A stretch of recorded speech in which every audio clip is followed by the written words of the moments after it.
Les Gabonais vivant en France ont célébré le 30 août dernier à Paris le 64e anniversaire de l'indépendance en différé et le premier anniversaire de la Journée nationale de libération du Gabon, une initiative du Conseil gabonais de France (CGF) en collaboration avec les autorités diplomatiques.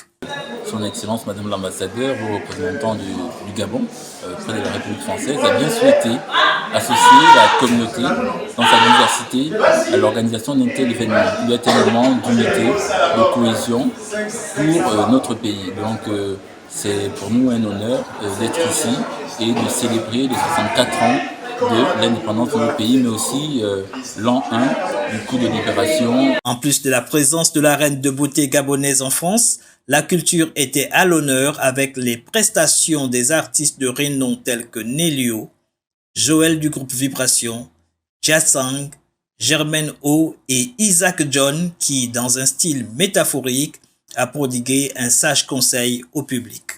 Je dis à tout le monde, si jamais on s'élève en écrasant les autres, lorsque les autres qu'on a écrasés bougent, qui tombent, c'est nous. Lorsqu'on est unis et qu'on s'élève, si certains bougent, est-ce que nous allons tomber? Jamais.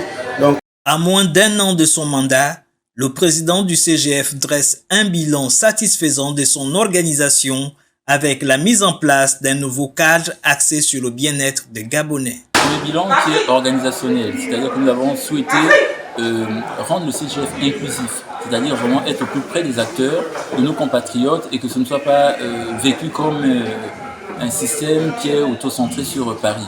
Et donc nous avons mis en place des délégations régionales, des commissions pour favoriser en tout cas la contribution de toute la diaspora. Ensuite, le second volet, nous avons mis en place un certain nombre d'actions qui nous semblaient prioritaires.